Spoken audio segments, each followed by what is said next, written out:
And now, preview time. So let's take a look at what's coming your way.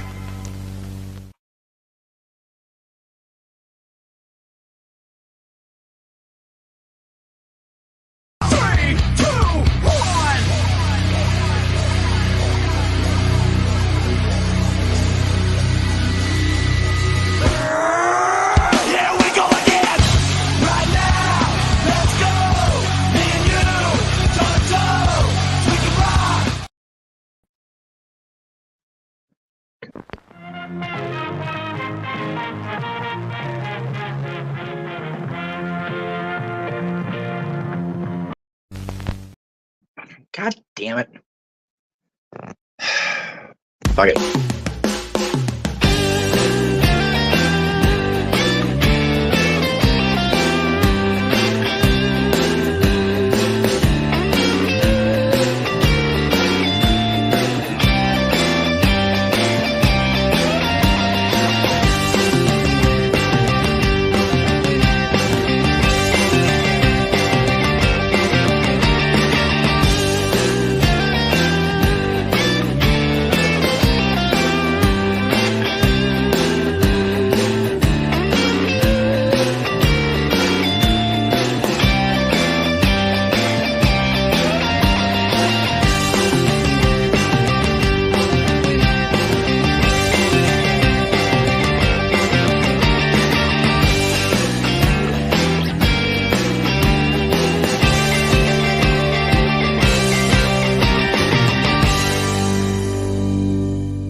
Welcome to Dorf on Wrestling.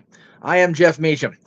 He is the Renegade JJ Williams. I don't know what the hell. I've got two different versions of this freaking watch-along thing in here, including one without the ticker warnings. I'm just going to delete every damn thing and run the mucker feather later. Anyway, hi, it's Friday. Welcome to Dorf on Golf. Jesus Christ. I am not as hungover as I am coming off, but maybe close enough. Those damn Bella twins are dangerous. Hi. How are you? I'm okay. I'm well. I'm apparently doing a lot better than you. I'm doing great. I just can't figure out my own video shit, apparently. So, you know, that is what it is. This is why I produce the Saturday night shenanigans that are open mic night, because hashtag Jeff can't get his shit together. Jeff can't get his shit together when he's sober on Saturday. Freaking hell. All right. I'm going to put the one I know has the updated Royal Rumble announcement and the prestige card. It won't have the ticker warning, but we'll run it in between our lists, because that way I know it is what it is. Because I gave Walter the non-ticker one because he doesn't run the ticker during his watch-alongs, and he's doing one tomorrow. So, speaking of Walter, yes, happy birthday to Walter Cruz, Mr. Reliable. Yes, Mr. Reliable, coming through in the clutch as often as he do. Happy birthday. What's Dory? Good Josh. Dory Fun Golf. Okay. So first of all, it's Dorf on Golf. Yeah, Dorf on Golf. In this case, Dorf on Dads. Dorf, okay. How do I explain Dorf? Those goofball characters from like the 80s, 90s, kind of like an Ernest. Yes. Kind of like a Mr. Bean type of gimmick. There you go. That's the best way to describe him. Okay, so Josh is going to go who's Mr. Bean next, but it just goes to show what a baby Josh is. Like, yes, we'll just leave it there. But yeah, happy birthday to Mr. Reliable Walter Cruz. Just wanted to get that out of the way first and foremost. Such a valued member to the multiverse of media, the No DQ posse. Yes. Okay. Like I said, so yeah, there was a series of home videos. Yes, VHSs, those big brick things, kind of like Sister Abigail delivered to Michael Cole on Monday night. That just had it was Tim Conway, right? I think so. Yeah, Tim Conway from the Carol Burnett show. I know watched a whole lot of the Dorf. Yeah, but I know enough to know what it was. Yeah, we had the Dorf on Golf because Bean. Like, I'm not going to scold Josh too much on Mr. Bean. That's I know who Mr. Bean is. Yeah, but I always thought the Mr. Bean gimmick was pretty stupid, Yes. Even in my youth, when I was Yeah. watching stupid shit like Ace Ventura Yeah. and Nickelodeon shows, Yes. I'm still like, Mr. Bean is just freaking dumb. Yeah. I always prefer Mr. If Bill on you're a Saturday Night fan- Live. But if you're a fan of Rowan Atkinson and his comedy, which, Josh, you know Rowan Atkinson is the voice of Zazu from The Lion King. There we go. That is Mr. Bean. There it is. So, and I swear to God, Josh, if you say you're not seeing The Lion King, I'm gonna throw your ass out of here right now. I swear to God, I'm gonna do it. Forever barred from the JMN. Yeah, I don't, dude. Just lie. Just say you've seen it, so you don't get your ass banned. I swear to God, Josh. That shit's 30 years old this year, so there's no excuse. But we digress. Yeah, because we're on Saturday. So I'm gonna switch us over to your side since it is a wrestling show and you're going first. And I'm gonna try to do this without the benefit of my computer. There we go. Nope, didn't do it. There it goes.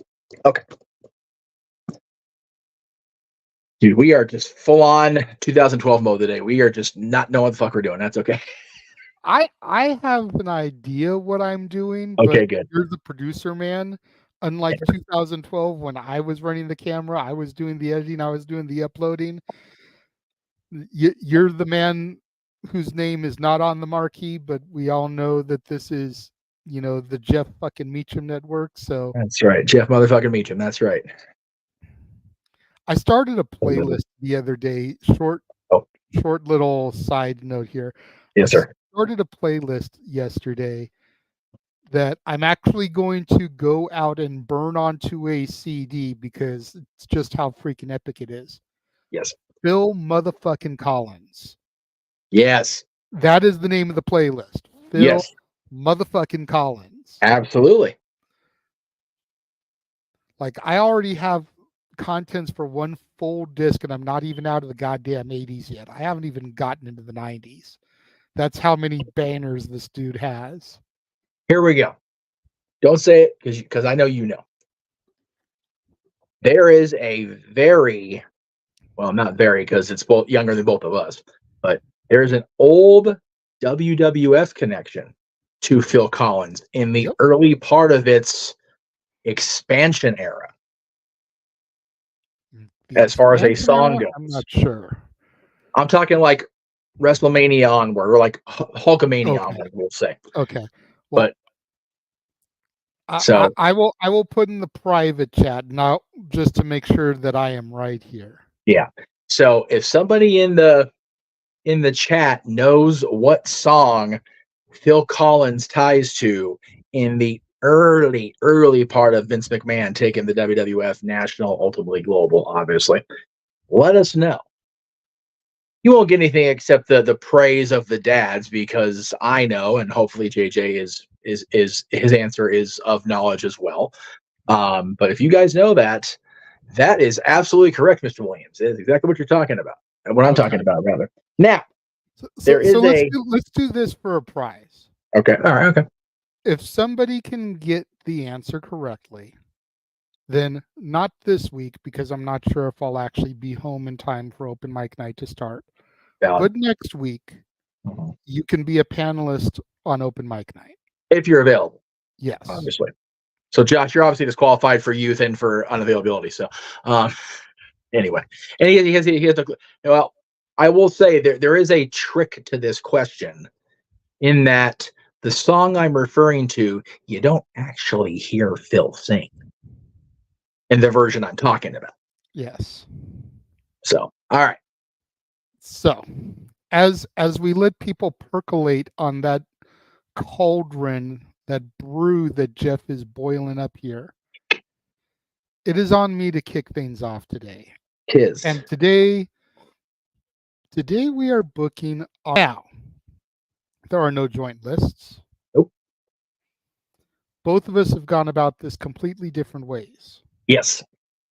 Jeff, to my knowledge, and correct me if I'm wrong, is basically building his Forbidden Door based off of the NXT TNA concept that's been going on the last few weeks with WWE and TNA. Yes, accurate.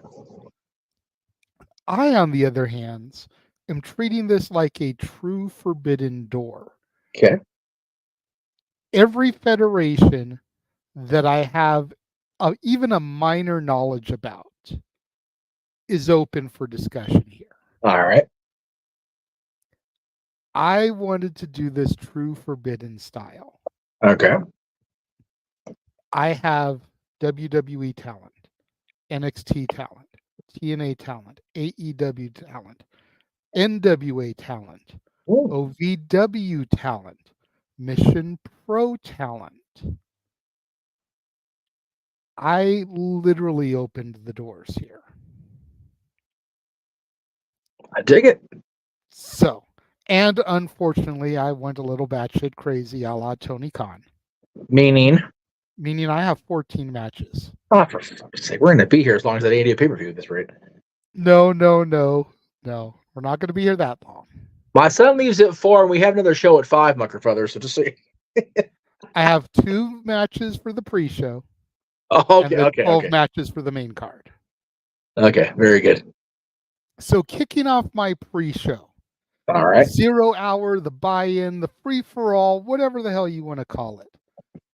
We're going to start off with a wrestling brawling clinic. You got the New Catch Republic versus the Blackpool Combat Club. This is your 0 hour kickoff? Jesus Christ, dude. Yep. And the fact that you're saying that shows you the caliber of matches that I'm about to bring. Hitting them hard, hitting them fast here with these 4. Hey, you want people to buy the pay-per-view, right? Valid. Is this not a match that's going to get people to buy the pay-per-view? I would safely say that would be a way, if you want to get me to watch it. Now, again, this goes back to the argument of, do we want match quality? Do we want story? And it's like, that's straight up match quality, but I'm here for it. There we go. Okay, let's hit it. Yeah, I mean, you got to figure Forbidden Door is the one pay-per-view a year where you can really get away with no story. That's true. Because it's the battle of the best. This is, let's just see who wants to come in, and your best versus our best versus their best. Yes. Very true. The ultimate clash of the champions, if you will. I like that.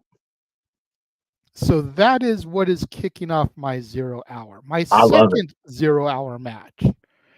As we start to lead into the opening of the pay-per-view, we're going to go from the men to the women. Okay. Serena Deeb versus Lola Vice. Lola Vice. I like Lola Vice. I hope she win next week. Anyway.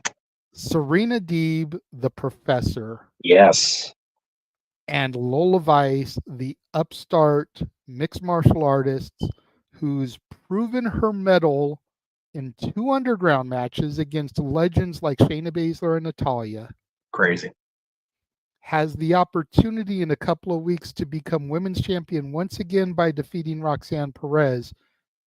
And if I'm being honest, I don't see why they don't pull the trigger. Right? We'll get more into that as we get closer and we do predictions.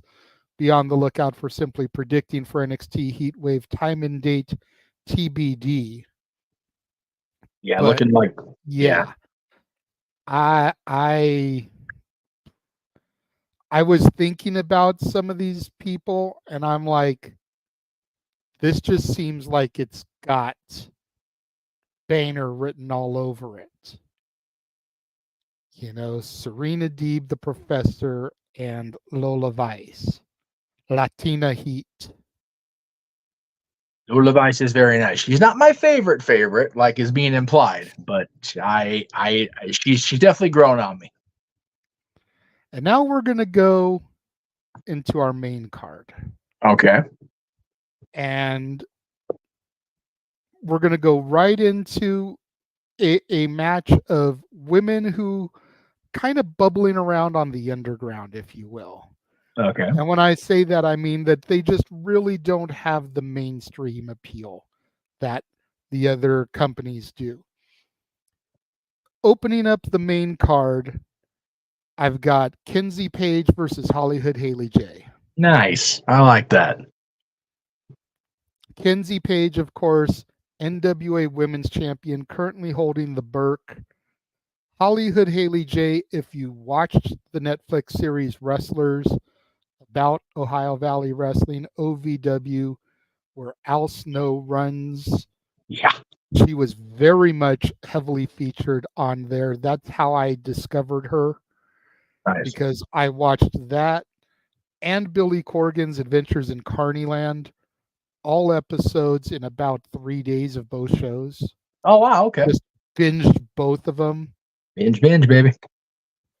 And it really opened the door to me on Hollywood Elite J. And there's something about her that I feel like if she could get that next level, whether she comes to the knockouts, the AEW, NXT, wherever, she could be somebody. And she's very similar to the Kenzie Page character. Yes, exactly. So it would be very interesting to see these two face off because it would almost be a mirror match. It's like who's the face, who's the heel, because they're so similar. Yes, exactly. Two things. First of all, still seeing the Burke on any shoulder but Camille's is still throwing me off, even now. I know it's been a hot minute, but it still just makes my brain just. Bleh. And secondly, you talk about Haley going to AEW. You'll be proud of me, Uncle Jay. I saw the post from No DQ that Tony Khan had said that AEW has the best women's division in the world. I almost, and I forcibly pulled my hand back from the keyboard. Like, Microphone, you only have the best women's division in your own continent. Right? Like, knock that shit off. What's the matter with you? Look. Tony Khan, his roster, just the roster, yes, is arguably the greatest women's division in the United States. Yeah. The problem is he doesn't know how to fucking book them. Right, exactly. That's where it fails.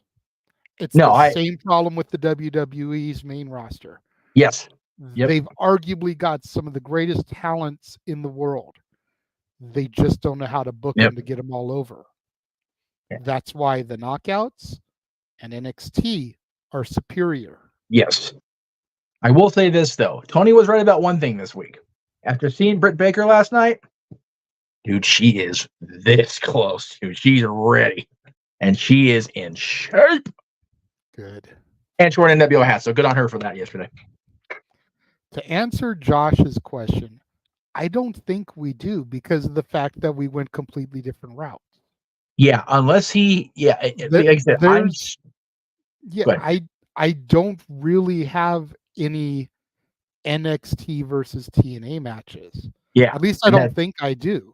And that's all Jeff has. Right, exactly. So it really depends on, because see, a couple of them I fudged it because I did bring main roster people, but they've been on NXT so much that and this is what I was talking about in the comment. The Bunny and Noah and Josh, you and Liv, probably not a thing to say with JJ right now. Just throwing that out there. But no, Lola Vice is not my equivalent of y'all's relationship with those two people. For me, it would be right now. I'll get back to you. I gotta really think about that one. And that's how awesome women's wrestling is right now. There's I gotta narrow that shit down. Yeah. That's why my card is as stacked as it is, because I thought of women's matches more than I thought about the men's. The men's matches I had to rack my brain on. Oh wow! The women's matches just fell into nice. My lap. That's awesome. That's as perverted as that sounds, talking about women falling into my lap. They just poured out because being such a fan of women's wrestling, that's all my dream matches. Valid. Okay. But my second match on the main card. On the main card. My second match is just pure, unadulterated fun. Not to say that it's not going to be a banger. Right. But it's going to be fun. Okay. Orange Cassidy versus Oh my God. Henry. Oh no. Say his name and he appears. Noah and Dattila may be mad that he's only in match 2 on my card, but again, that's how stacked my card is, everyone. Yep. At least in my personal opinion. Gotta get the crowd moving, man. Orange Cassidy and his lackadaisical, nonsensical, but once that switch is flicked, can really go in the ring versus the charisma machine that is Joe Hendry. Yes. And if you have not seen his sit down with Chris Van Vliet, I highly recommend you do it. I did not realize, and I don't mean this as an insult, I did not realize how educated Joe Hendry really was. Oh yeah. Because you listen to him talk about what I wanted to do and then orchestrate it in reverse so that we know how to build to what we want to accomplish. And it's like, holy fuck, can we make this a class for professional wrestlers? Seriously. Like, this is what people need to be doing. He gets it. No, he does. He 100% gets it. He gets it. And to listen to him credit Eric Young for helping develop the character of Joe Hendry. He had the gimmick. Yep. He didn't have the character. Yes. And TNA, he said, really helped refine and develop and bring that character out. Yep. I was astonished that I didn't realize until I clicked play to watch the interview that was recorded before the NXT moment. So as much as he'd blown up, it wasn't even like as fever pitch as it's got in the last 2 weeks. And yes, first of all, shout out to Maven for just straight calling CBV.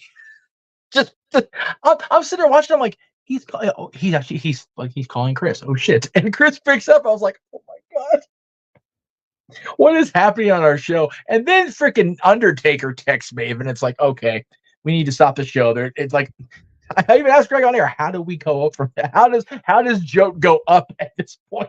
Like, Jesus. It can't. We need to literally book the Undertaker at this point, and we can't afford it. Right. This is how we're going to go 3 hours and make it a Tony Khan card if we keep having these sidebars, Jeff. I know. I'm sorry. What'd I do? All right. Match 3, we're going back to the women. And the only way I can describe this match is a little bit of hardcore country. Oh, look at you. Damn near wearing the same outfit. Okay, yes, that was by design. Yes. But Fallon Henley from NXT versus Mickie James. Nice. Very nice. I always wanted to see this, and then after Battleground, where they were kind of going back and forth on social media. Right. Gail Kim tweeting about Fallon's outfit, Mickie responding. Like, I could totally see this building into like a teacher-student split type of match. And I could legitimately see Mickie putting her over. Because what does Mickie got to prove at this point? Not a damn. Fallon has everything to gain from beating Mickie. Mickie has nothing to gain from beating Fallon. Nope.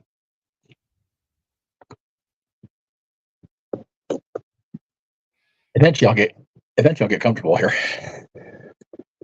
There we go. Yes, Josh, but you don't have a pickup in less than an hour and a half for your son and less than 2.5 hours to go before another show. So we on a schedule here. So for match 4, this is the one that I added before the reboot. So this was literally the last match that I made. Oh, geez. Okay. Because I had to get this guy on my card. I could not do a Forbidden Door and not have the All Elite Bruv. But who do I put the All Elite Bruv against? That was the $1 million question in my head. Yes. And this may sound crazy to a lot of people. I'm expecting to get spammed and flamed in the chat for this. Because there's no way his opposition is going to defeat him. Ospreay is going over, no question. Okay. But just thinking Tony Khan, Spot Fest, Logan Paul versus Will Ospreay. Wow. I did not expect that image to pop up and that name to come out your mouth. And again, look at them. Very similar in height, facial expressions, build.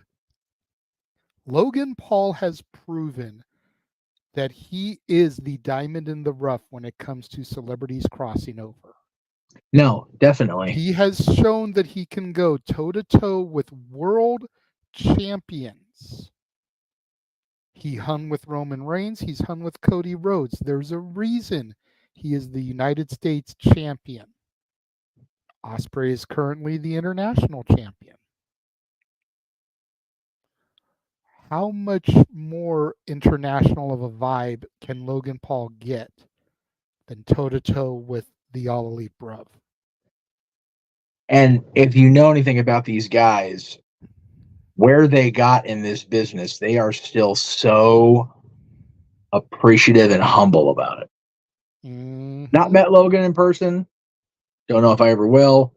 That's just the vibe I get. Will, I've met. Will is even now as great. I'm not saying good. Great as Will Ospreay is. He's still humble about it. Yeah. And I love him for that.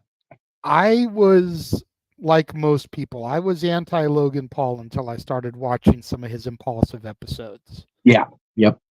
And I think the one that really did it for me was the one with Cena. Yes. When Cena Yep. gave him his credit, his flowers. Yep. And Logan just had this expression on his face like, wait a minute, what? Yeah. That is when I realized how much this truly means to Logan. Yep. And how much he's truly appreciative of where he is and what he's able to do. Yeah. He is playing his character so well. Yep. Both these guys are cocky, arrogant son of a bitches when they get behind that microphone. Yep. But as soon as they get back behind that curtain, yeah, that's where it seems to stop. And yeah, I love that about both of them. Yeah, you could totally tell John caught Logan off guard, and that was great. Even Josh here giving some props to Logan. We'll see what Noah says about Logan Paul when we get to talk about Logan's next appearance. I'm very curious where Noah's at on Logan Paul now. I'm curious to see what he thinks about this match. I hope he's watching.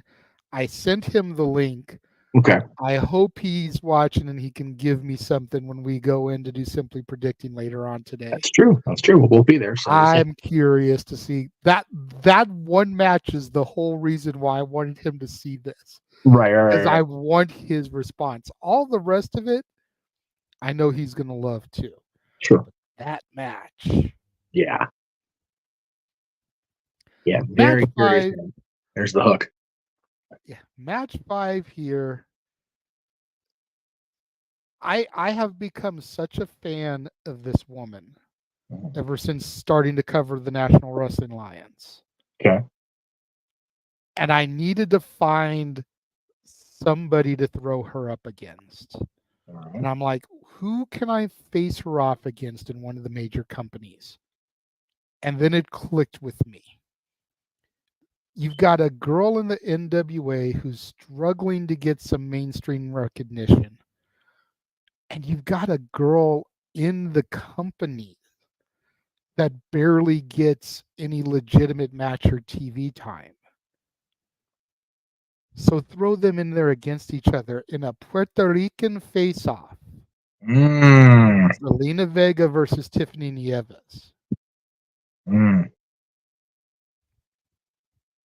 right. Again, tell me something Zelina has done of relevance since the match at Backlash in Puerto Rico. Since the match, nothing. I'll wait. Former Knockouts Tag Champion. And then Tiffany Nieves, like I said, she's in OVW. She's in the NWA. She just lost the title to Izzy Moreno. He is one of those that's if you went to the Billboard charts back in the day, they always had like a bubbling under section, Yes. like just trying so hard to crack into the top 40, the top 20. Right. That's where Tiffany Nieves would be right now. She's in that bubbling under category. Yes. She's just one or two more shots and she can crash that glass ceiling and break it to the mainstream. Yes. This is the type of match that could do it for her. That's valid.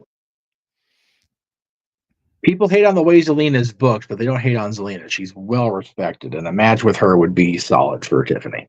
Yeah.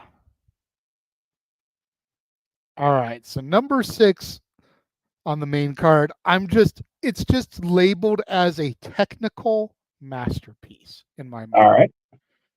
And I'm doing this because as we've already seen the opponent that this guy is going to have at the legitimate Forbidden Door this week come up. And I feel like it is the complete wrong opponent for this guy to have. All right.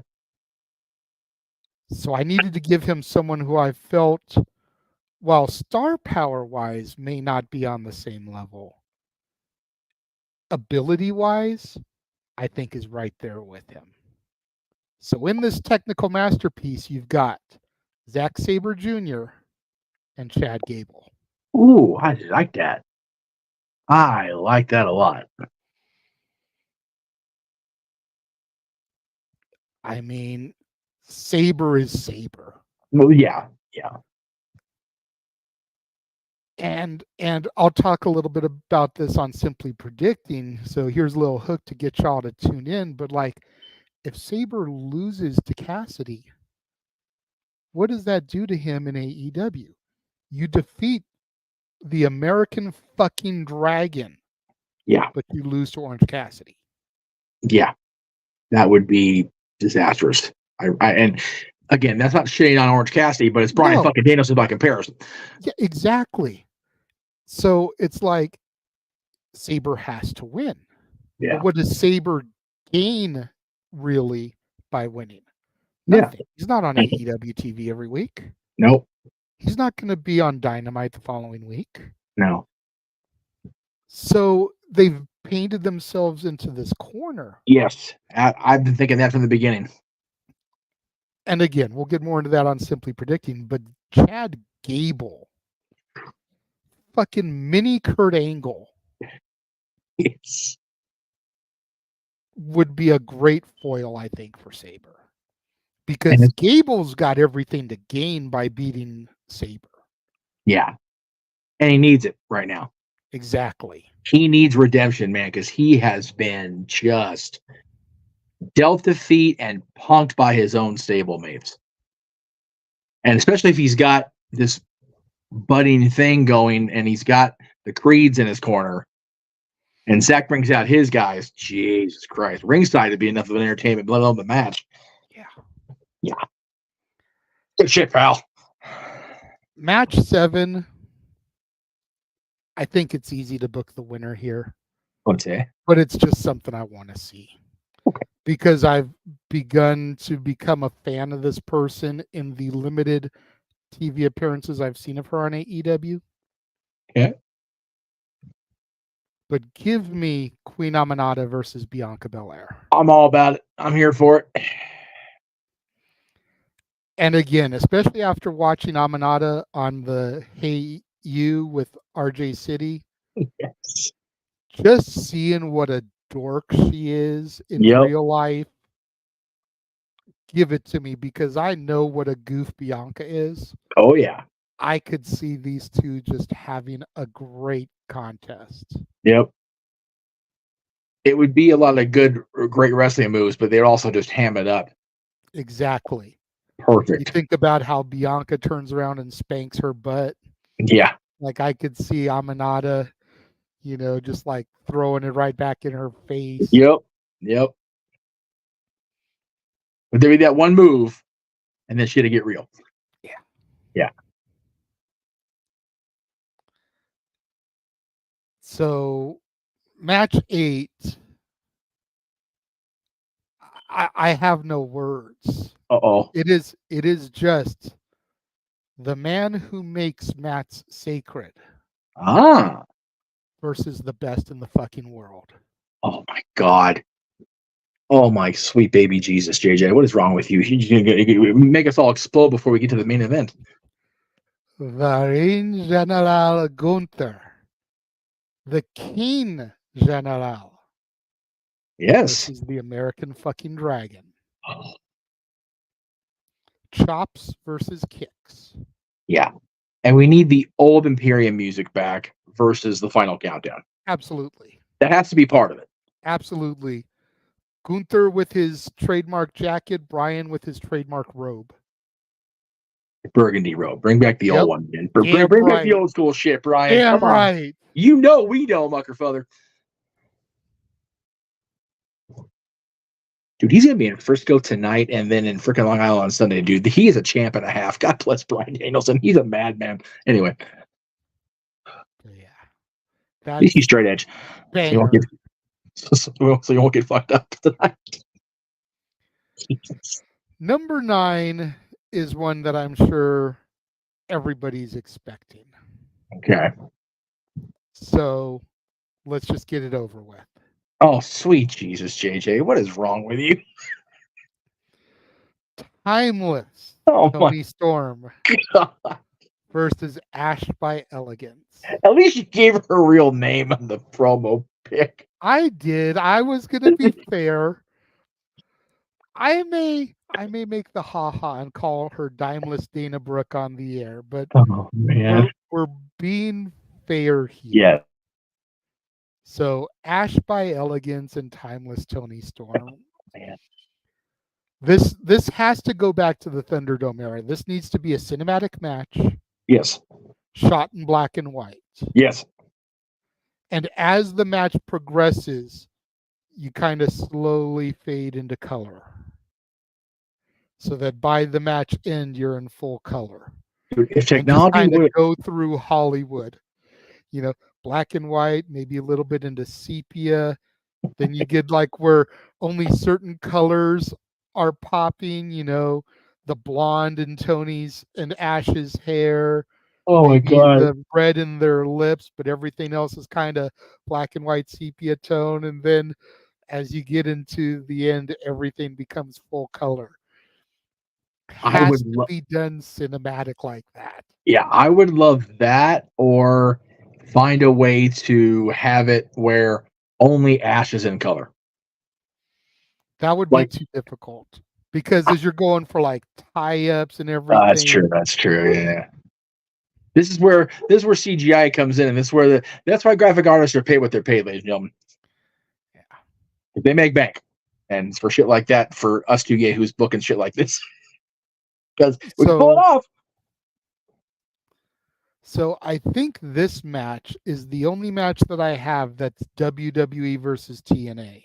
Oh, okay. And it's not even NXT versus TNA. Okay. So I think we're going to be good.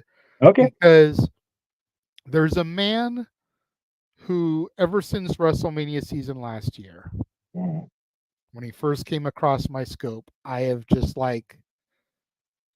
admired his work ethic and his abilities. I even said that he was the MVP of last year for having 3 matches in a day. Okay. Week.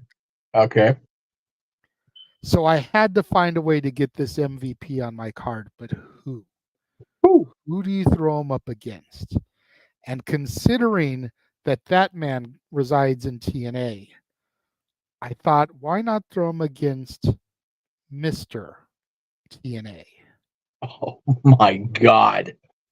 The phenomenal AJ Styles versus Speedball Mike Bailey. If he's watching live, somebody check on Noah right now. Because he probably just fainted in his chair. And just for shits and giggles, let's make this like an Ultimate X match or something, Yeah, yeah. Because, dude, these guys. Oh. AJ has proven he still has that X Division fighter in him. Oh, yeah. He doesn't use it a lot. No, doesn't have to. He's proven he still has that fire in him. Yes, absolutely. And man, Speedball Mike Bailey, if he can put away AJ Styles, Yeah, what does that do for his career? everything. And yes, we definitely won't have any crossovers because the one I was thinking you might have is actually females. Okay. So we are Well, clear. speaking of females, my semi-main event, Okay. a matchup that is basically 10 years in the making. Nice. Of course, you had that. Monet versus Yes. Izzy Moreno. Yes. And even Daniel was smelling it early. Yep. JJ has me interested if he has Izzy Moreno in a match. Sir, not only do I have her in a match, she's my semi-main event. Nice. Yeah, because Izzy definitely owes Mercedes at least one or two. Oh, yeah. My headband, bitch. Smack it upside her head. Like, what's up now? Take that one. Surprised they didn't book her versus Bailey. I'm not going to lie. But the one Mercedes is more Exactly. I wanted to find a picture of Bailey in a referee shirt. Oh, and God. have her be the guest ref. Dude, why you hate on Bailey like that? Friend. Oh my God! Or her super fan. Why you hate on Bailey like that? Right? That's cruel. That's just mean. You a mean man for that. Hell yeah, semi-main. Izzy has proven that she can handle the main event spot. Yep. If you saw Mission Pro Heatwave, she put on a 30-minute match. Yes. With Tiffany Nieves. Yep. And it was a banner. She can go. Absolutely. Speaking of main events. Okay. This is done. I'm just going to throw the graphic up. Like I said, you got this evil smirk on your face. I'm legit worried. Oh, for fuck's sake. The Elite versus the Army of Emancipated Wrestlers. Oh, AEW. You are a son of a bitch for this, and I love it. That's tremendous. I need this match in my life. I really do. And just for fuck's sakes, let's make it blood and guts. Right? But you've got the Elite, and then you've got All Ego Ethan Page, the chairman Sean Spears, the Second City Saint CM Punk, and your current reigning and defending WWE champion, the American Nightmare Cody Rhodes, basically taking on the guys that chased him out of the company. Yep. I love that. And since you said it's blood and guts, you have Tony Khan out there to say blood and guts, and you have Regal just War Games, just right? Just to do it. Yep. Get out of here, you silly pillock. This is War Games, bitch. You know, people were talking about resurrecting the Armageddon Hell in a Cell.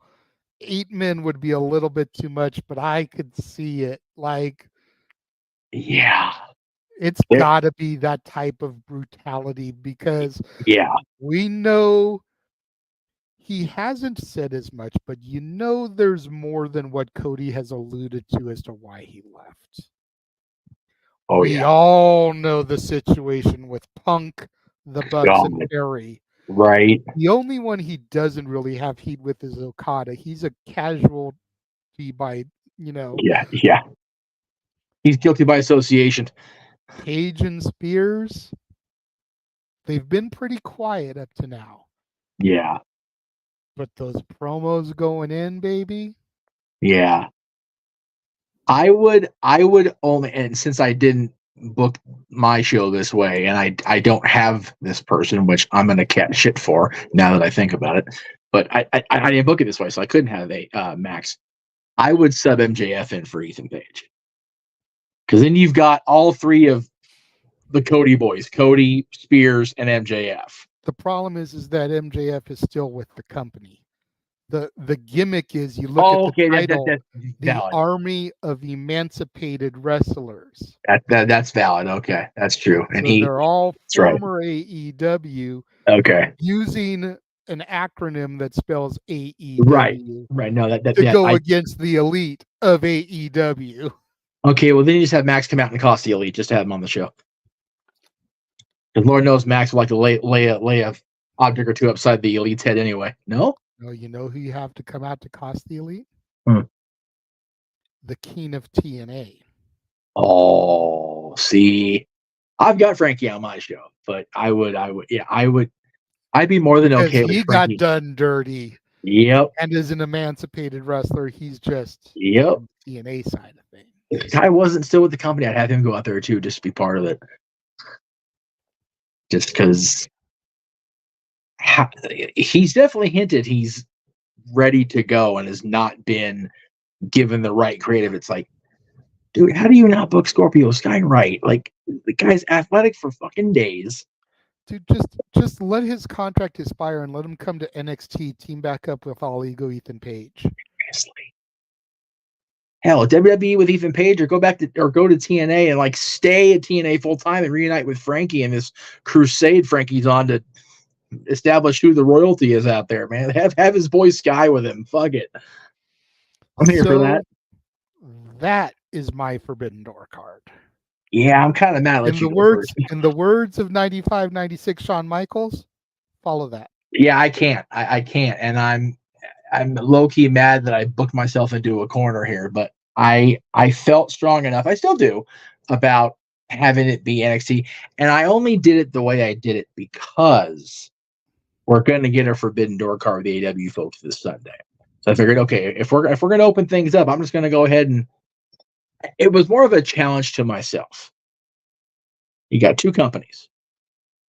Make it happen with the people you have available. So that's what I did. But before we get there, let me go ahead and can you switch over to mine? I can't make this freaking thing.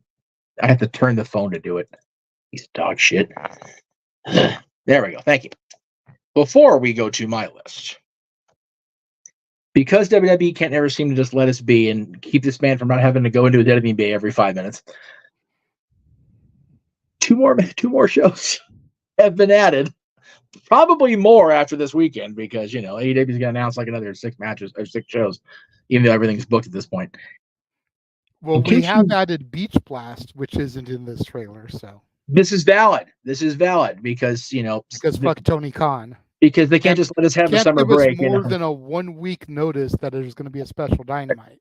And the fact they're putting Jarrett's match on that card, it's like, that's the best part. It is. I love Jeff Jarrett match. Oh, I know. I'm here for it, dude. Like, I'll be part of it, even though I won't be calling it. I'll just be sitting there going, they better give him somebody good. Anyway, other than that show, here's what's coming up on our watch-along schedule on Multiverse Media.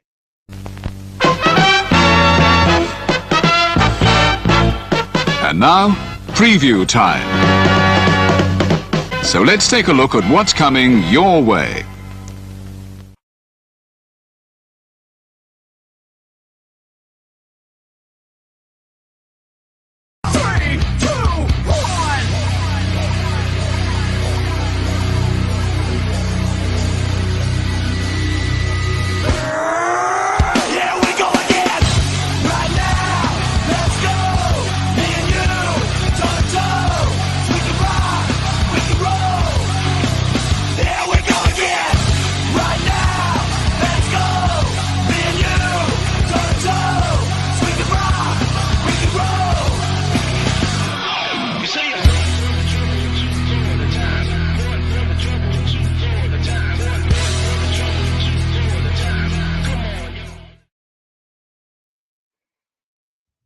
And again, I through the course of looking at the various Twix pages, both of next weekend's shows, Money in the Bank and Heatwave, are going to have the countdown shows go live at 6 p.m. Eastern, 3 Pacific over on Peacock and the WWE Network. So we'll be live at that time as well. We thought we had this gimmick booked where we go before they go, and we don't now. So we're just going to go where they go. And you guys can choose if you want to watch Jackie Redmond, which I don't blame you because she's cute, or if you want to watch us bullshit for an hour about the shows and call the pre-show matches. So, 'tis what it is, kids. Unfortunately, I will not be there for Heat Wave as work has scheduled me, and it's not even a shift where it's like, oh, well, maybe. No. I start at 6 p.m. Oh, that's shit. That sucks, dude. So, like, I can be there for the pre-show. Yeah. But I can't be there for the main card. No, because we're starting. Yeah, that's rough, dude. I'm sorry. That sucks. It is what it is. Priorities over passions, as Noah likes to say. That's it. Sometimes you've just got to do the day job, and it is. Yep. I will. Like I said, I am grateful for a lot of reasons that I didn't have I did have to get up early because the kiddo had summer school orientation this morning, so I still had to be up at a unreasonable for my hangover level, but hour. But it's okay. All right. So again, my show is NXT versus TNA. Yeah. So let's just get that right out of it there. So I called it the Prohibited Portal, since it's not Forbidden Door, just to make it different. But I started out with a match that I don't know why this match called out to me like it did. But I figured, okay, I'm working with just the two companies. I'm just going to go for it. Hell with it. The Gallus Boys versus the Hardy Boys. Since they're both back in TNA now, Jeff and Matt, being the Heat pronouns, pal. I just feel like it's such a contrast of styles that it would work. I just feel like the Gallus Boys would have so much to prove in their minds because they're facing these definitely Hall of Famers if they ever truly 100% get their together in the Hardys. That it would, and the contrasting between the Hardy style, whether they're broken or just doing the Hardy things, and then the Gallus Boys just straightforward blast attacks would be fun to watch. You mentioned the King of TNA during your main event, and I definitely wanted Frankie on here. I don't have Joe Hendry, by the way, for the record. What? I have Joe Hendry being involved, but not in a match himself.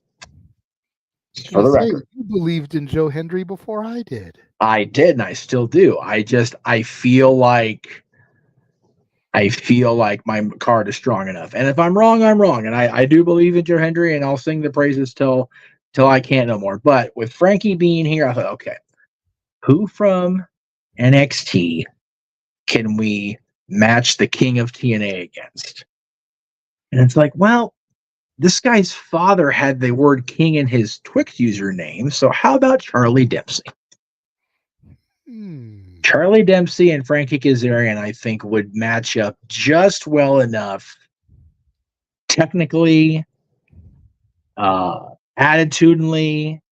I think that Frankie is forever on this quest for whatever reason. He's got it in his head that he has something to prove. It's Frankie fucking Kazarian. He doesn't need to prove nothing to me. That's for damn sure. But Charlie Dempsey still, even now, as good as he's become, has not taken that leap into greatness status. And he's still young. He's still a baby. So it's okay.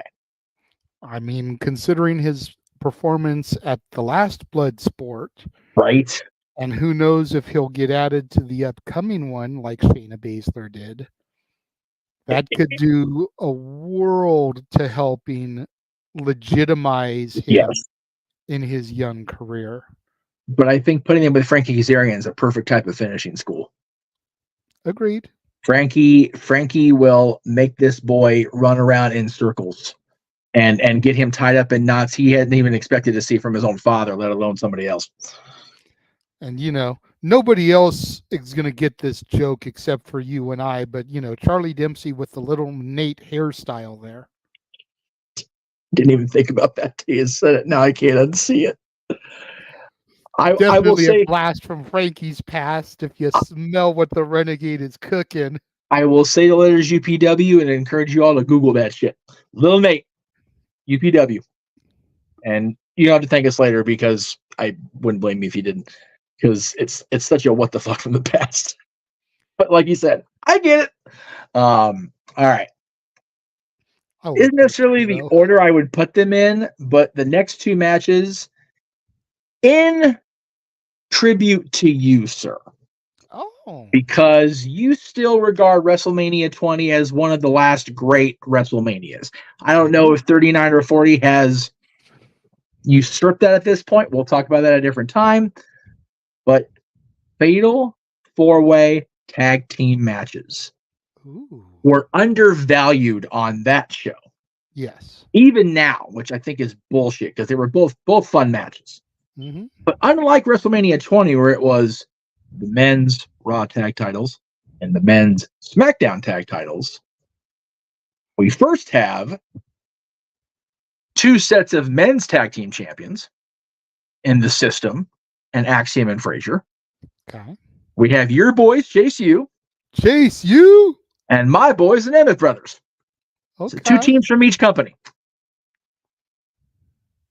Both belts on the line. Sure. Why not? Title for title, anything goes. Because with this prohibitive portal open up, they might as well go to both companies.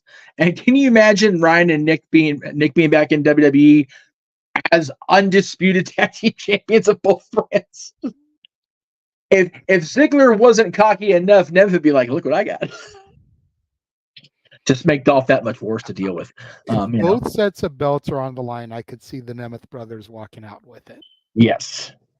As much as I love me some Chase U, and again, Chase U gets a shot at Axiom and Frazier come Heath Wave, and but I could see the Nemeth boys walking out of there with both sets because I do not trust the System. No. I do not believe in the System. No. Although I do like both Brian Myers and Eddie Edwards as individual wrestlers. Yes. Myers, of course, going back to his Edgehead days. Yep. Edwards going back to the Wolves with Davey Richards. Yes. But yeah, that could be a banger. It is crazy to me that Edwards is still wrestling the level he's wrestling at. As much as he's been beat to shit, Myers is still wrestling.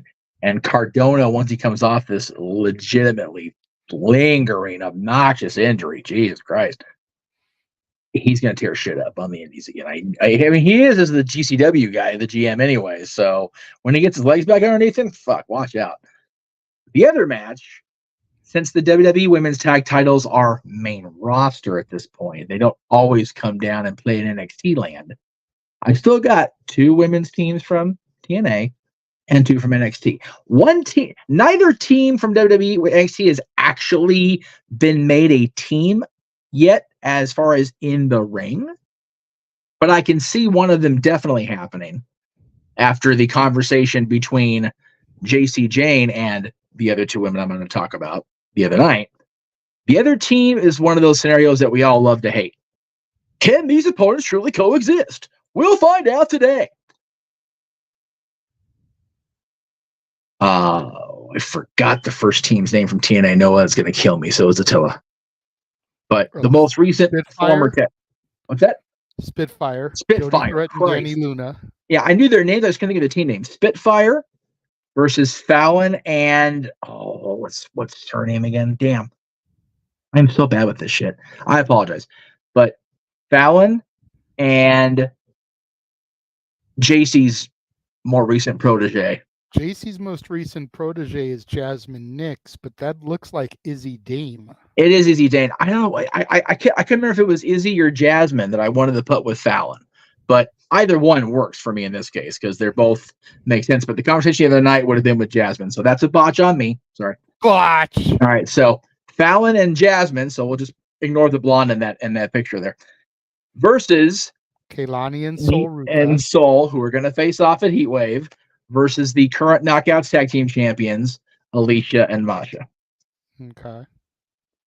Definitely, again, not as probable a banger as the men's match, but I think that if we're going to have the men's tag titles be in a 4-way, we have the ladies. And me messing up the graphic is what hurts it. I disagree, because just the fact that you've got Kaylani and Sol in there, Okay. I think is going to elevate this match to banger status. Okay. Well, I appreciate that. Because you've got to keep in mind, and maybe I'm just overselling my NXT, and that's on me to do. Please do. You got to keep in mind, Kaylani Jordan is the girlfriend of Carmelo Hayes. Oh, I didn't know that. There's a level of expectation right there. That's true. Then you got Sol Ruka and her Soul Snatcher finisher that seems to come even more out of nowhere than a legitimate RKO. It's true. Then you throw her in there with Danny Threaten or Jody Threaten, Danny Luna. Yeah. That, just those 4 women, I expect great things from. All right. Well, I appreciate the elevation of my match. I completely fucked up. So there you go. Yeah, that's why it cracked me up when Kaylani was in that match for the North American title. I was like, he's gonna win, because her man was so ID'd with that North American title. Yeah, I had no idea they were a thing. Yeah. That would have made my predicting a hell of a lot easier. Mello and Kaylani, and then Lash and Trick are both couples. Lash and Trick I knew about more recently. Yeah. I didn't know that. Because they've been kind of teasing it on TV, but they haven't outright said it. Yes. With Mello on the main roster and Kaylani still in NXT, can't really get the dabbling. Right. But social media's Mello was gushing over her winning the title. As he should. That was a hell of a win. All right. So I mentioned earlier we're going to get Joe Hendry involved, just not have his own match. Okay. But I wanted to make sure the person he's going to run interference on had enough struggles as it was. Okay. So from TNA, I have the reigning Digital Media Champion. And from NXT, I have the bad motherfucker. Ooh. So if Why AJ are you Francis trying to kill AJ Francis, is what if AJ Francis somehow doesn't die from Obafemi, say his name and Joe Hendry will appear to cost him the victory anyway. Because, Joe Hendry doesn't like AJ Francis, nor should he. By God. We were ragging on. Not that bad a guy. He was talking about no, it in the Chris Van Vliet interview, like I know. Of a guy AJ is, and how he's willing to take this punishment that he was giving him. Like, I feel bad for AJ. We were ragging on poor AJ the other day. I don't know if it was on the Greg show or one of the other shows I was on, but yeah, we were just handing AJ the business. Like, damn it, he's not that bad a guy. He's actually a pretty nice dude. But yeah, the character's just so obnoxious. It deserves to get its ass kicked at every opportunity. See, if I may tweak this just a little bit. Well, okay. My brain. All right. Because AJ's the type of dude who usually he's enough of a chicken shit heel that you have to work to get to him. Okay. I would flip this to be Oba versus Rich Swann. Okay. Yeah. Because I feel like Rich Swann would have a better showing against Obafemi. Do the SummerSlam 93 gimmick. It's Brett versus Lawler, but Lawler feigns injury. So AJ's bullshitting, comes out with a gimmick. That's how you have Joe Hendry getting involved and showing that AJ wasn't really hurt. Yeah, exactly. And then you have Obafemi just go Obafemi on him. There you go. I like that. We'll go with that. All right. So Wayne's World is off. No. It's all your booking, but I'm just no. I like it though. I like it. I would go for it, man. The next one shouldn't need any tweaks at all because it's just going to be a freaking X Division style banger. Wesley and Mustafa Ali. Let's fucking go. Let's just make it happen. I am. Pretty sure they wrestled while Mustafa was coming down to NXT, but I could be wrong. I think they did. Wes may have been out on injury. I don't remember. I don't. Yeah, it's. I got out of the NXT loop for so long that I don't remember either. But they are completely different people now. Oh yeah, that's true. Mustafa is motivated as a muckerfucker, having the reins taken off, the shackles off of his wrists, and Wesley off injury is also just motivated. So turning these guys loose against each other, let me have it. Take my money. Well, I'm booking it, so it has to be my money. So, all right, the next two are both women's championship matches. Okay. And then the main event's going to be another. You know what? I take that back. I'm going to switch. I'm going to put the men's. Well, what had the main event be? It'll be the men's main event. So, but the last match will be a women's match.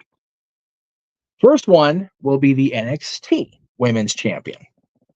And after seeing her opponent's interactions on Impact recently, I need me some Steph DeLander versus Roxanne Perez. That just looks like it'd be so much fun to watch. Interesting. PCO out there with Steph, Roxanne on her own because she don't need no damn buddy. Except Booker T cheering the ringside like here. Because Booker's gotta do his thing.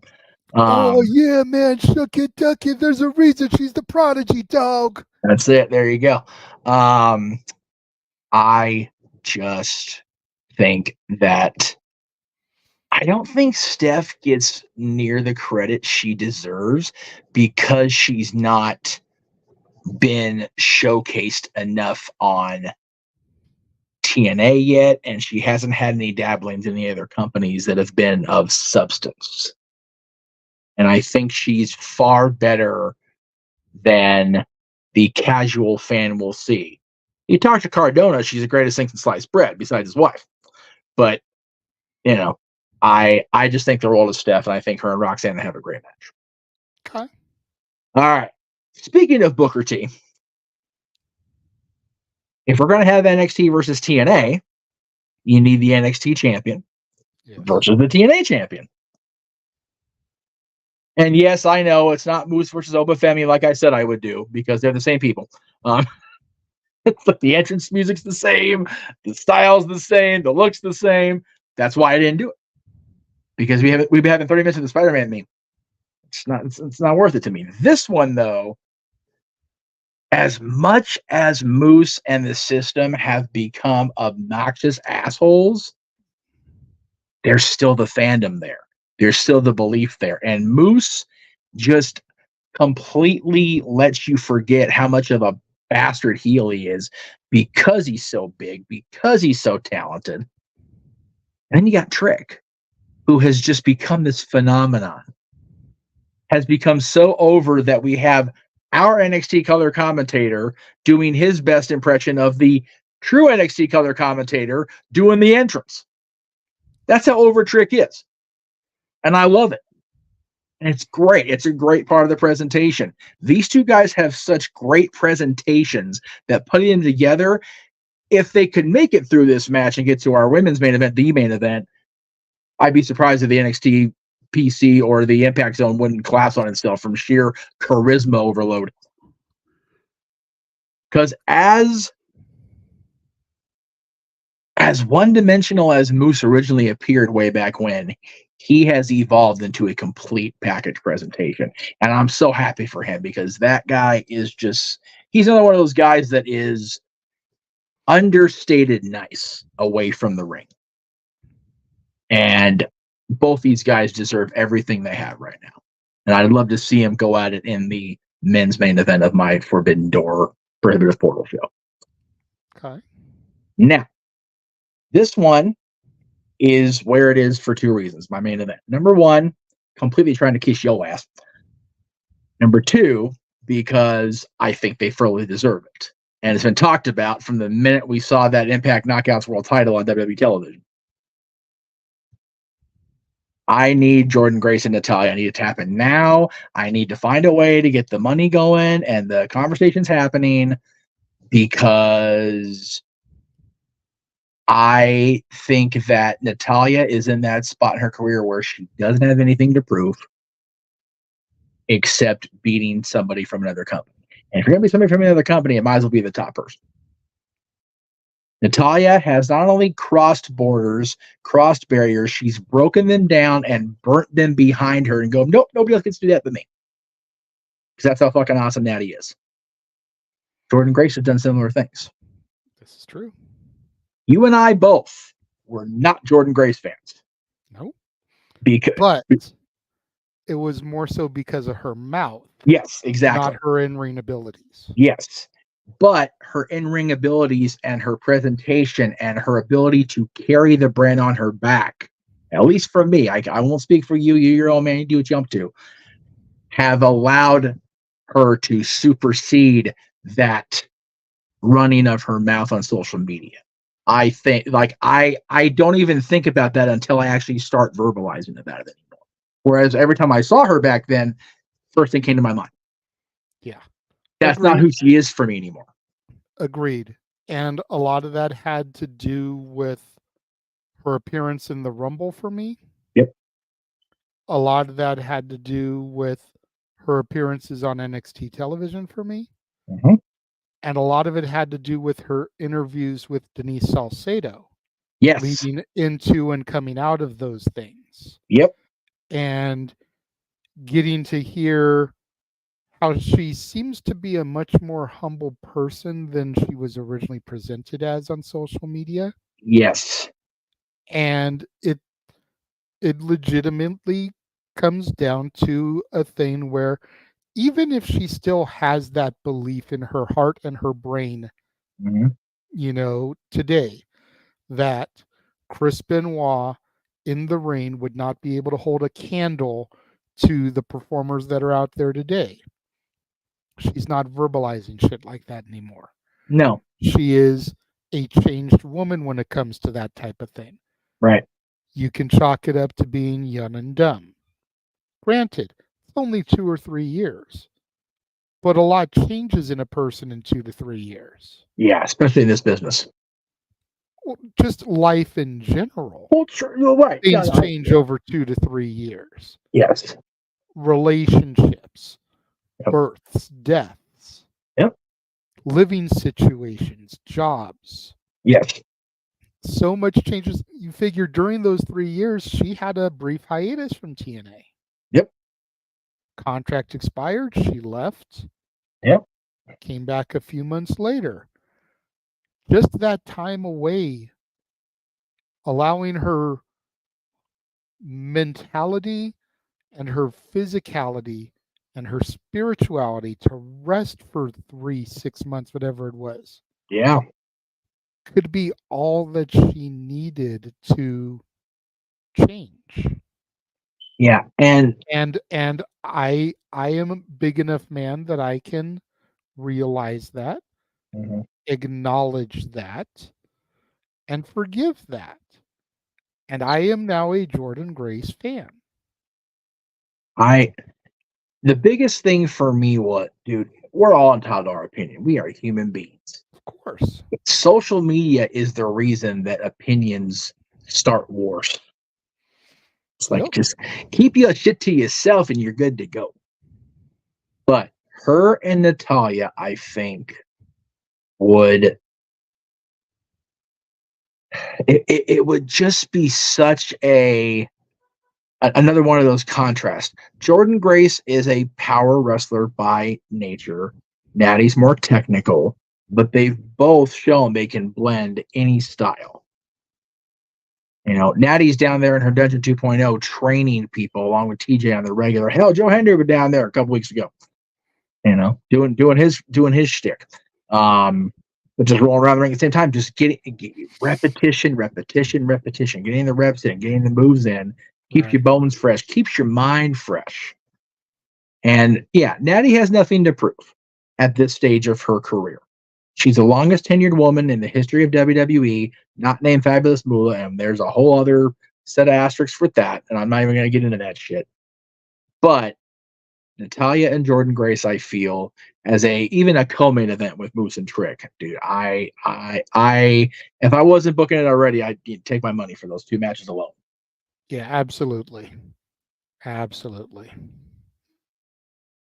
there you go. All hour and 15 and we good. Yeah, I mean, I knew that it wouldn't take as long as you were making it sound like it would. I figured we'd probably realistically go about an hour and a half because I knew I had a lot. Yeah. I knew you weren't going to have a lot. Right. I knew it would balance. Yes. Figure we went almost 45 to 50 minutes on my end, close to 30 on your end. Yes, sir. Worked out. Yeah, it worked out. And, it at least gives me a bridge between getting the kiddo out of here up to to his mother's and, starting our other show, which Exactly. tonight, by the way. Yes, kicking off at 5 o'clock Pacific, 8 o'clock Eastern. Simply Predicting the Forbidden Door. The Simple Man Noah Foster will be hosting and moderating as he do.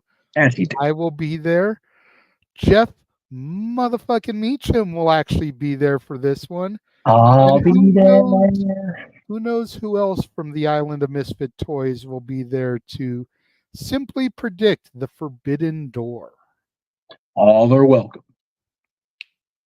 Welcome, foolish mortals, to our... Yeah, exactly. There's 999 happy haunts as part of the Simply Predicting universe, but there's always room for 1,000. Any volunteers? Do you know they're reopening that for holiday already? It's a virtual queue. I believe it. To all my fellow former cast members, I'm sorry. You're going to die before we do on our watch-alongs. Right. Virtual queues at that place are the devil. I hate them. Hate them. So Godspeed to the cast members, old and new. Because if you make it through and get to actual Halloween and Christmas season, God bless you. Can we take a moment to acknowledge the fact that we've got 44 people watching us right now on a Friday afternoon? I love it. I love it. I'm always, I don't know why it always surprises me, but it does. Shit, we had 100 and something people yesterday, and granted we had a special guest or whatever, but just seeing that number continue to go and continue to maintain, it was great, man. It has been a wonderful couple of days. It really has. I'm not surprised that we have a good turnout because I don't want to toot our own horn, but we're the dads. We always get a pretty decent turn in for our shows. Sure. But 2 o'clock on a Friday afternoon. Yeah. 5 o'clock, which is rush hour time, East Coast. To be getting 40 plus viewers right now. I'm ecstatic for that. I really am. Dumbfounding to me. I get it's summertime. And maybe that's part of it is some of the younger viewers not having school, whatnot. So they're able to be home. But thank you to everybody out there that is tuning in and watching with us. What are your Forbidden Door matches? How would you book a Forbidden Door show? Sound off in the comments once we go off the air, down here. Or over there if you're still watching. Over here is during the live stream. I know, that's what I'm saying. If you're still watching, please sound up. Yeah. Put them down there. That way they don't get lost to the shuffle. That's valid. You can actually go back later and see some of your guys' stuff. Yeah, I just am grateful that we get to do Simply Predicting, and then for us West Coasters, we can tune into SmackDown tonight. Yeah. Oh my God, dude! The garden is going to be on fire. I hope we've got the one in the air, man. I have my shirt right here to the side, ready. Yep. It is ready with Roman and Paul on it. Just those two. Nice. I am going to put that on for SmackDown. Yep. And hope. I am, living on a prayer, good old John Bon Jovi said. It's one of those, you've got the scenario for that. You've got the scenario that Cody can bring out that old superstar Billy Graham championship belt, get on those turnbuckles and just do the thing. This could be a very emotional night of WWE television coming up. For those of you on the East Coast, we can try to encourage you to come on and watch us at 8 o'clock, but we understand if you want to DVR us. Fine. This is one of the times I'm not going to be too pissed off about it if I'm being real. because this is going to be a hell of a night. And then it leads into open mic night tomorrow, which, again, it's a normal episode of open mic night as far as normal goes around these parts. Yeah, I said it last week. I'll say it again this week. I don't know if I'll be there at the start. Okay. I'm scheduled to work at 1 o'clock Pacific, 4 o'clock Eastern. Okay. If they keep me like they did last week, I was off by 6. There you go. So I had 5 hours. So Nice. I was home perfectly in time to do the show. Okay. If it's busy and they keep me my full shift, I'm there till 9:30. That's 8.5 hours. So yeah. So Noah will technically be penciled in as the host. Okay. I mean, I'll be there still. Yeah. Oh, you'll be there? Okay, so you'll do it then. I didn't remember if tomorrow was one of the ones you couldn't be there for or not. No, so what happened was, no, I'm not lying. Firstly, I was going to be at the LA Dolls show. Okay. I don't know why. I don't even know if they know why. The show at the mall tomorrow was canceled. Oh, okay. And we're waiting for July, August, and whatever. They had their show yesterday that they had. It was a car show at the mall. They had a fucking blast. But I wasn't there for Bella reasons. But I may be leaving here about 9:45 tomorrow night. So I'll be here for the first half of open mic night. But maybe not for the entire show. So again, everything's still up in the air. But I will be the initial host, moderator, however you want to call it. If I'm not there. If you're not there. And then of course, Sunday. Tony Khan has a chance to outdo JJ. I don't think it's going to happen because he's not the same amount of people. But the official Forbidden Door will be open once again, even though it's not forbidden at all. 7 o'clock Eastern, 4 Pacific, with our coverage across the multiverse of media, the Jeff and Jennifer multiverse of media, because we can't have one pay-per-view go along and a watch along, as we've proven with these ever-evolving trailers. Yeah, for real. So, but then, man, I know I say it a lot, probably overdo it if I'm being real with myself and being honest with myself, but we are the AM/PM of the internet wrestling community. We have too much good stuff. This is just through the end of the year. Yeah. Including, do we get, what's when we, Combat Clash. Yeah, so that's it. 20 nights of watch-alongs still after Sunday night. The Owen Cup final on Dino. You know what? Even have Beach Blast on there. I was gonna say that didn't have that on there yet because I'm not gonna add it. By the way, I'm just gonna be like, here's the other one, just because it's so nice in uniform. But yeah, 21 nights of watch-alongs. Still no official word on Survivor Series. Still no official word on Bound for Glory. It's crazy that this little thing has evolved into such a mega thing that we do, and these watch-alongs are so much fun. I'm just glad it was able to afford me the little things like having a camera that actually let me have my green screen office back. That was nice this week. It really was. It was good to have the studio back behind me. So yeah, I look forward to it as I always do. Yeah.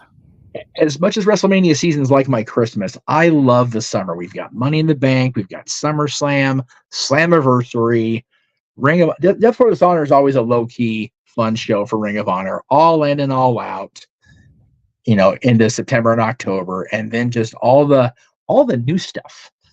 And again, no Survivor Series will happen; it'll be a thing, as will Bound for Glory. But and then we got our regular wink shows during the week. It's good stuff, man. Speaking of that, I know it was teased in the community section of my YouTube page. Okay. For the Love of Wrestling would be back coming July 1st. Okay. That's not going to be truthful. I apologize for getting people's hopes up about that. Okay. It's not gone forever. It is going to come back. I'm probably just going to have to wait until the kids go back to school. That's valid. There's just way too much commotion and chaos around here. Yes. That, I haven't even been waking up until almost 10:30, 11 o'clock in the morning God bless you. My sleep has been it's because my sleep schedule has been so off. Oh, okay. It's like it's not like I'm going to bed at 11 o'clock and sleeping till 11 o'clock. It's Right. I'm lucky if I'm going to bed at 1 or 2 and I'm able to sleep that late. Damn. With people leaving the house at 3, Sure. People trying to come into the living room at 7, 8 o'clock in the morning. I'm just going to have to wait till the kids go back to school. Right. That makes sense. But come the move, whenever that does go down, which knock on wood, we're hoping it'll be before the kids go back to school. Okay. Holy shit. All of this stuff is going to be coming to the channel. Good grief. Once I get into the studio, once I can get everything set up to where I am undisturbed as I do this stuff, and I can literally just let shit run. Right. All of this stuff is coming back.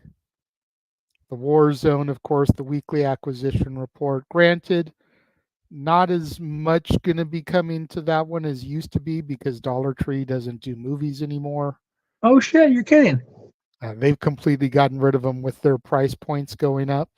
Oh, yeah. I saw that when I went there yesterday. I had to buy a new whiteboard because I forgot for Jack of all trades. And it's like $3 to $5 stuff. I'm like, when the hell did this happen? So, yeah. So it'll still be a thing. It just won't be weekly. But I just want to change the name because it works. There you go. Renegade's reviews will be back.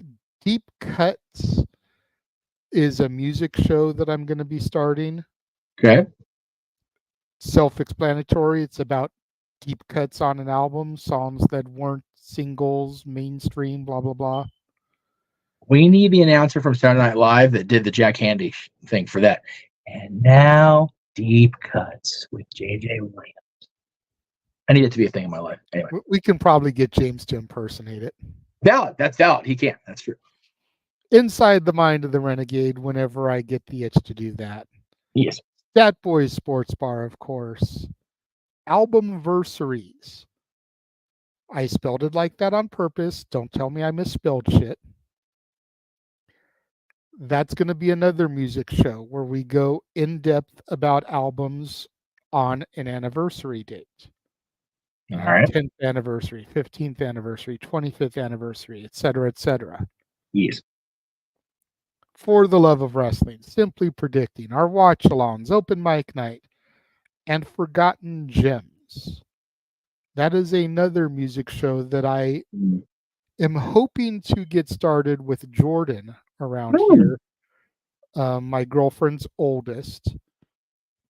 And basically that one is going to be, these songs were hits, they were popular, they maybe even went to number 1. But for whatever reason, people don't talk about them anymore. Like, why are people not talking about these songs? They are good for a reason. So we're going to remind people how good they are because they are forgotten gems.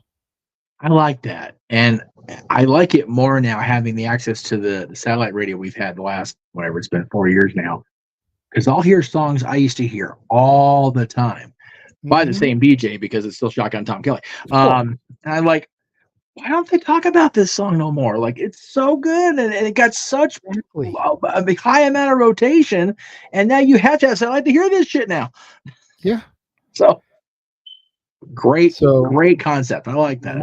Lots of stuff. Like I said, I'm trying to expand horizons. Yes.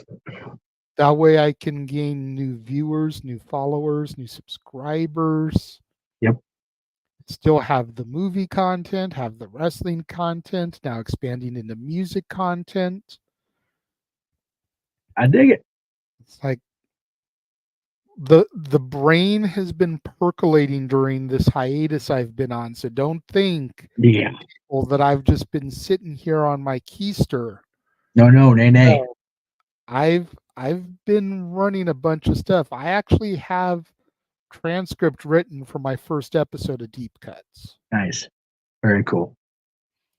We're doing because you can appreciate this. The first episode of Deep Cuts got to start with a song that I'm passionate about. Episode 1 is I'll Sleep by Randy Allen. Nice. Forgotten Gems. If I remember correctly, the first episode that we were going to do is Onyx and the Wu-Tang Clan, The Worst. Oh, wow. Yeah.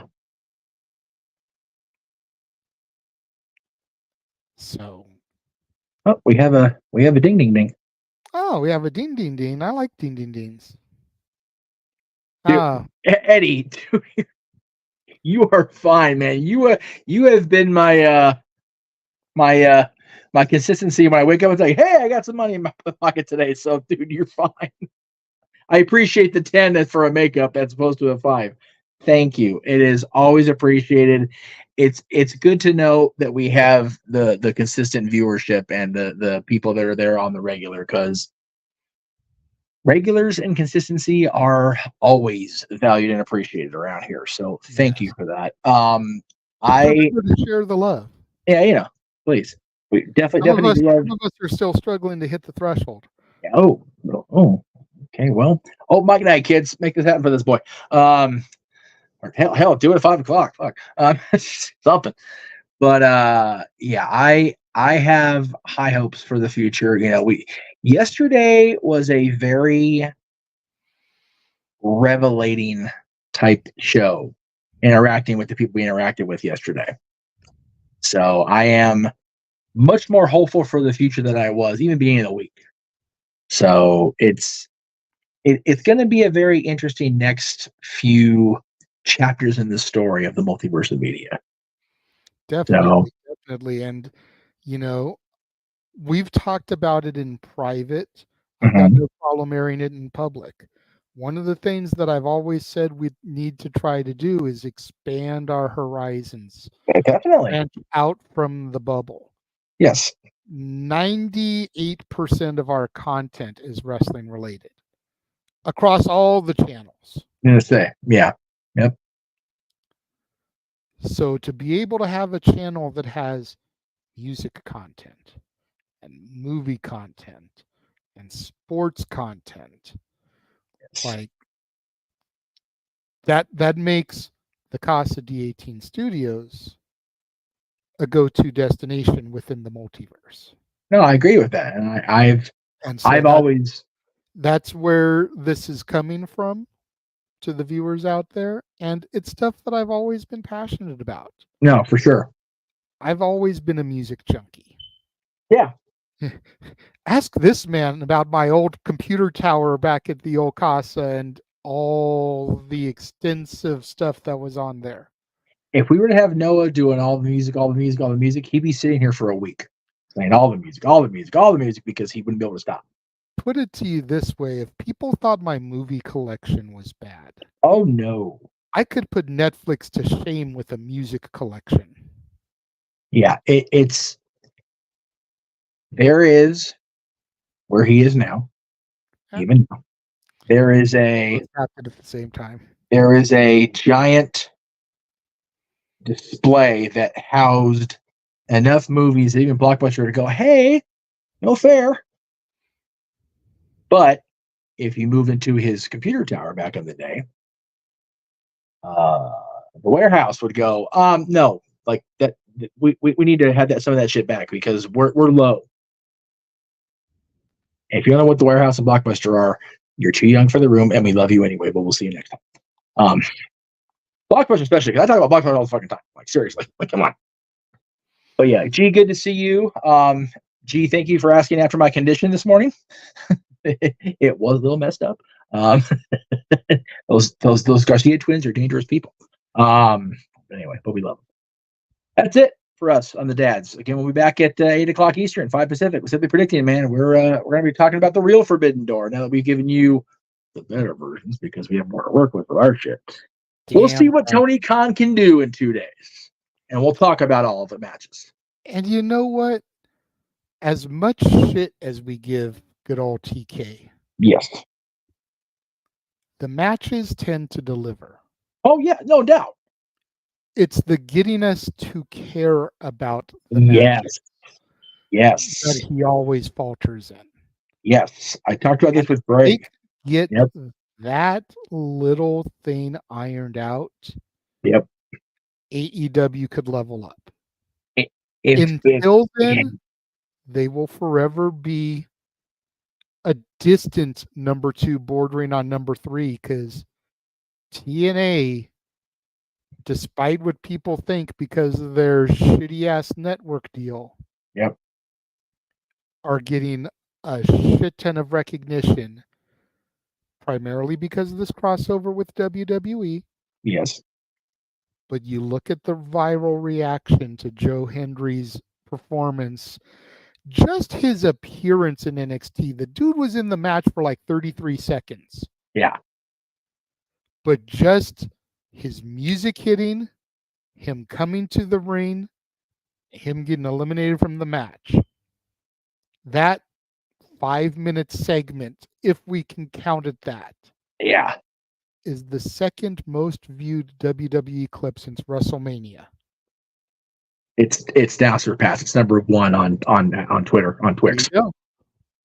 It is overtaken it. It is the most viewed WWE clip that isn't WrestleMania. Yeah.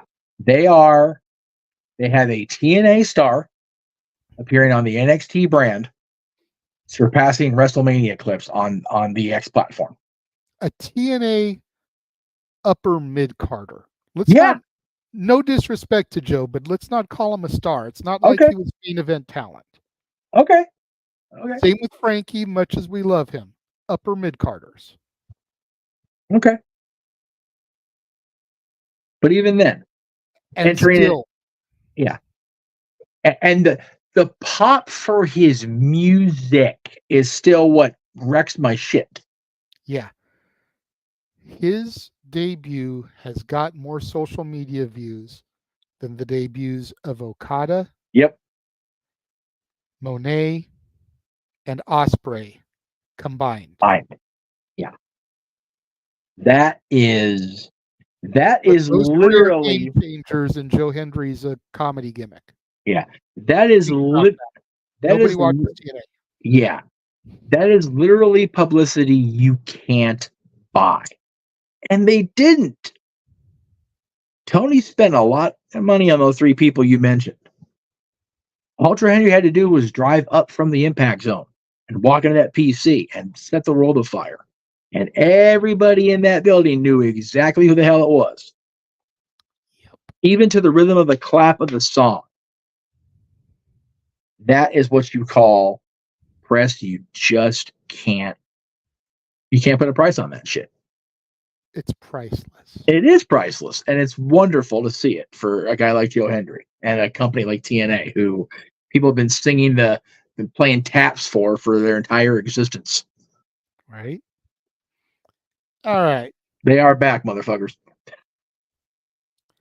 We will see you guys in about an hour and 20 minutes. Yes. As we simply predicting Forbidden Door across the multiverse. Thank you all for joining us for today's episode of Dads. Hope you guys enjoyed the brand new theme song on our clip. You know what? Let's run it again for the second just to take us out of here. I was just going to say, let's give it to them one more time as we get out of here, Jeff. All right. Good night, everybody. See you at the top of the next hour, kids.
the Jeff Meacham Network's Multiverse of Media. For over 15 years, the recognized symbol of excellence and the standard bearer in coverage of sports and entertainment.